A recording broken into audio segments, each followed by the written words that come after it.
Welcome to Church of Caron, Hump Day.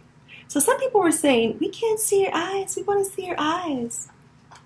Here's my eyes. Compromise. I got my little Sunday hat here. And this is in tribute to Betty Burks, who I'll talk about a little bit later. First, I want to open up some bourbon. So if you have some bourbon, because this is Bourbon, Bible, Blues, and Bees night. And this is Heaven's Door, Bob Dylan's Tennessee Bourbon. And you'll notice the beautiful artwork. Bob Dylan and his gates, they're made out of metal. So I love the Heaven's Door with these gates. And he has 3 different bottles. And let's just pop this open and get some bourbon going. Oh, we need to relax. The week, it gets so long, right? So here's to you. Clink. All right. Tastes amazing. I love the cloves and the cinnamon and the wet cat hair that's coming through. Just kidding. I just love it when people talk about their flavors, the aromas that come out in a wine or a bourbon, and it's just kind of funny. Cheers again to you, Clink. Thank you for pushing play and being with me for 15 minutes. All right, so we're going to listen to some blues, and it's appropriate that we have Tennessee bourbon because the blues started in the South by African American musicians, and thank you, hats off. Fabulous music, classical music. There's a lot of instruments going on, right? So the thing that I love about the blues is the voice we really hear, or we hear the singular instruments, and we're just really listening to that pure sound. So I've got Albert King that I'm going to be playing a little bit for you, and his nickname was Velvet Bulldozer. I love that. There should be a band called the Velvet Bulldozer. It's because he was tall, like over 6'4", and he had a velvety voice, and those fingers were playing like velvet too. And he also drove a bulldozer before he became famous. So the Velvet Bulldozer, here is his The Feeling.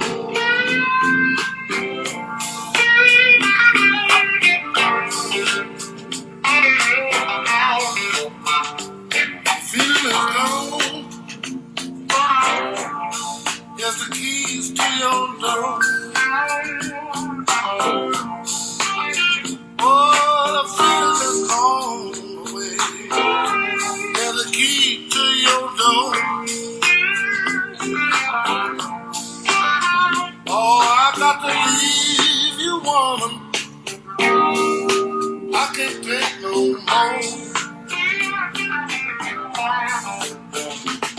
Feeling alone. I won't be a fool again. Yeah, that feeling is gone away. I won't be a fool again. Oh, I'm tired of you dogging me around and listening to all your friends.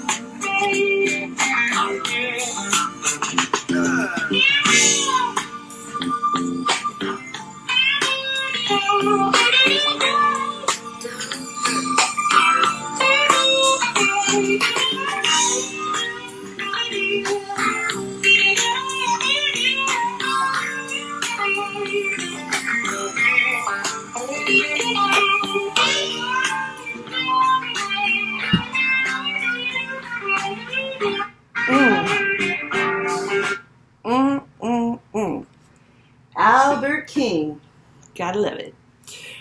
All right, so bourbon, blues, and now the Bible. All right, so just a little quick story before we go into the Bible. My candle over here didn't light. That's for Albert King.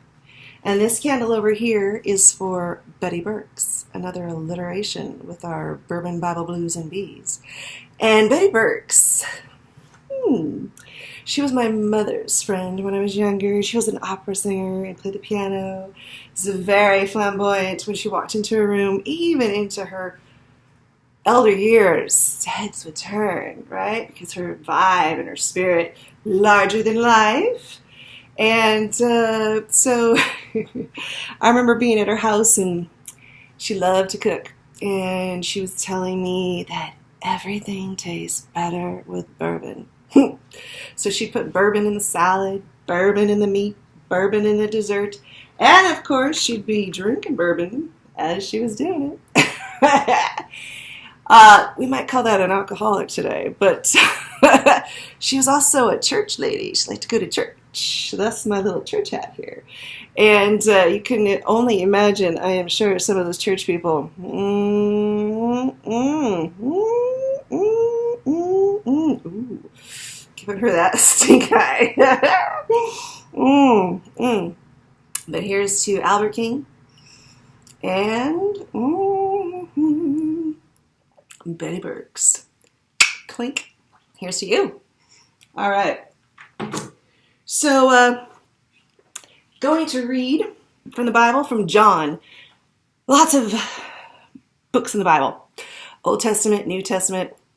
I don't even know why they're titled Old and New, to be honest. It's just be one whole thing. But there are some people who don't read the Old Testament, and there are some people that don't read the New Testament. So for my agnostic and my atheist friends, and for those who are people who read only parts of the Bible, please just listen to this as literature. Actually, the Bible used to be taught as literature, but now, like, if you say the word Bible, some people are like, what? Is that the name of your bird? Bible? Or some people are like, Bible? How archaic. I mean, like, do you live in the modern world? That other, like, if you say Bible, they're like, pew! Right? Like the road runner, they're like out of there. And then there's some people who are like, yes, I read the Bible, and I really don't appreciate what you're doing here. So there's lots of different ways to have a response to the Bible. But I would just like to read from John chapter 2, Yeshua, aka Jesus' first miracle, because this is kind of fascinating. Again, for those of you who are not into reading the Bible, please just listen to it as literature. Okay. So, and on the third day, and by the way, numbers are super important, so it's interesting that's in there. There was a wedding in Cana of Galilee, and the mother of Jesus was there, aka Mary. And nice that they pointed her out, right?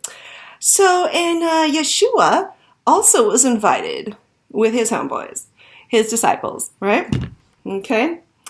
And when the wine gave out, when there was no more, and Mary, she must have been like the wedding coordinator to this wedding, because she says to Yeshua, her son, who every Jewish mother wants to birth the Messiah, right? And Mary's feeling like she has. She says to him, they have no wine, right? She's like in his face. They have no wine. It's going to be a terrible reflection on me. And so Yeshua says to her, woman. Wow. It might be a translation thing, but I just think it's funny. Woman. What do I have to do with you? Whoa. Yeshua, I am your mother. I don't care how old you are. I am your mother, and you treat me with respect. So then he says, my hour has not come.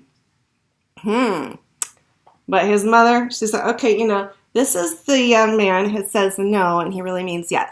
Okay, so his mother said to the servants, whatever he says to you, do it. All right, so she knows. He's my son. He loves me. I love him. He's going to do this. He's going to save me from major embarrassment here. I'm the wedding planner.